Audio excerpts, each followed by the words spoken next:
बिस्मिल्लाहिर्रहमानिर्रहीम। अस्सलाम वालेकुम। कैसी मेरी यूट्यूब फैमिली, उम्मीद करती हूँ सब खैरियत से होंगे। अल्हम्दुलिल्लाह हम भी बिल्कुल ठीक हैं।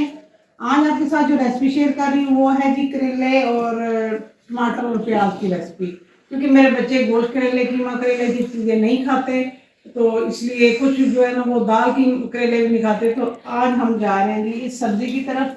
और यहाँ भी मैं साफ इतना से कर चुकी हूँ। हम ऊपर से करेलों को बहुत कम ही छीलते हैं कि सेम ही है करेला, कड़वा इतना ही होता है जो जितना कड़वा होता है। मगर मैं जो बनाती हूँ जिस तरीके से, वो करेले कड़वे नहीं होते। यहाँ से हम अंदर से इसको साफ कर लेंगे। यहाँ मैंने लिए ये टीस्पून, नाखूनों में घुस जाते हैं तो फिर कभी कभी ज़्यादा ही घुस जाते हैं, नाखूनों में दर्द होता है। करेले देखें जी कितने फ्रेश हैं, 2 दिन से आए हुए हैं। तो ये माशाल्लाह बहुत फ्रेश हैं करेले। यूं करके हम इस तरह से काटते हैं। कुछ लोग इसको ना साफ करके यूं पीसीज में भी काटते हैं। मैं आपको ये भी बता देती हूँ, इतने लंबे लंबे पीसीज में भी काटते हैं। ये मैंने 3 प्याज बड़े काटे हैं, ये टमाटर है 3 अदद, और ये हैं इसके सारे मसाले। ये स्पाइसेस जो हैं, ये कुटी लाल मिर्च, दूसरी रेड जो है सुर्ख मिर्च पिसी हुई, ज़ीरा। ये ऑयल हमने गरम कर लिया है, इसमें करेले हम करेंगे फ्राई।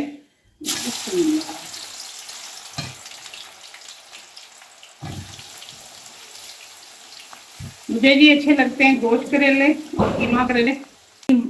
यहाँ पे ये करेले जो पहले मैंने डाले थे वो निकाल लिए हैं, ये हो गए हैं फ्राई।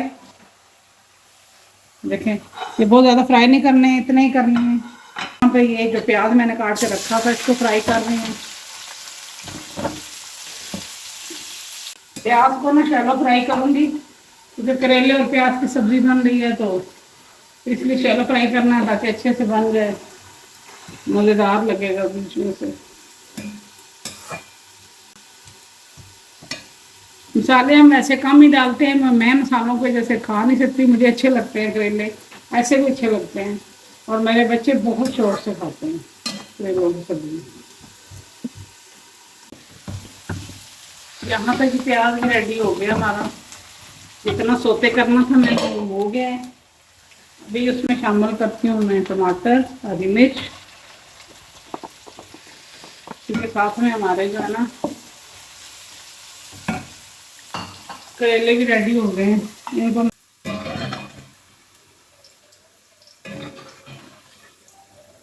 देखें, बिल्कुल इनको जलाना नहीं है, ज़्यादा नहीं करना। आप इनके छिलके उतार सकते हैं, हम लोग नहीं उतारते, कभी उतार देती हूँ कभी नहीं उतारती। तो थोड़ा जो लिया ना वो शामिल करूँगी इसमें। यही वाला जो लिया ये मैं उसमें शामिल करूँगी, ज़्यादा नहीं करूँगी।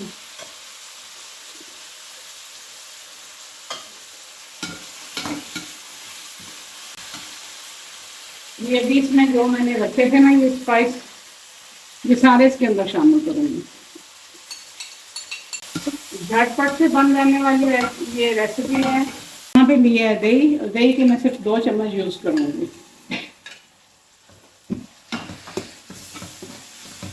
और चूल्हे की आंच को मैंने बिल्कुल हल्का कर दिया है क्योंकि दही फट जाता है जब भी दही डालें, इसको स्लो कर दें, अच्छे से भून लें। हमारा मसाला रेडी है, हमारा मसाला हो गया रेडी। अब इसमें करेले शामिल करूँगी। बिस्मिल्लाह, देखिए कितने करेले इसके लिए शामिल करूँ। अगर बच जाए ना ज़्यादा हो तो ये फ्राई करके मैं इनको फ्रीज भी कर लेती हूँ। जब भी आप बनाएं तो ये आपको रेडी मिलेंगे और आप वैसा ही टेस्ट होगा जैसे फ्रेश करेले का। गया हुआ था मार्केट, अभी ये चीज़ें लेके आए। दिखाओ यासीन क्या लेके आए हो? 3 पैकेट दूध के, केले और तवैये 500 की दी इतनी महंगाई। आप ये देखें, अभी सामान घर से मैं यूज़ करूँगी तो महंगाई बहुत ज़्यादा है यहाँ पे, और हम इतनी मेहनत भी करते हैं। तो प्लीज़ मेरे चैनल को सब्सक्राइब कीजिएगा, लाइक और शेयर भी ज़रूर करें, और अच्छा सा कमेंट करते जाएं। अगर अच्छी ना लगे तो डिसलाइक कर दें। कम से कम मुझे ये तो पता चले कि मेरे रेसिपी या मेरे व्लॉग में, मैं विद व्लॉग रेसिपी में जो बना रही हूँ उसमें कोई कमी भी है तो मैं उसको ना दूर करने की कोशिश करूँ। यहाँ पे हमने स्लो आंच पे इसको रखा है। रेसिपी हमारी तकरीबन कंप्लीट है। भाई कितने मज़े के लग रहे हैं। चपाती के साथ खाएं, तंदूर की रोटी के साथ खाएं। आपको मज़ा ना आए तो पैसे वापस। यहाँ पे ये मैं इस पे हरा धनिया डाल रही हूँ। ये देखें, आज की हमारी करेले प्याज टमाटर की रेसिपी रेडी हो गई है। बड़ी मज़े की ये सब्ज़ी है, ज़रूर ट्राई कीजिएगा। मुझे दुआ में याद रखें। जज़ाकल्लाह खैर, अल्लाह हाफिज़।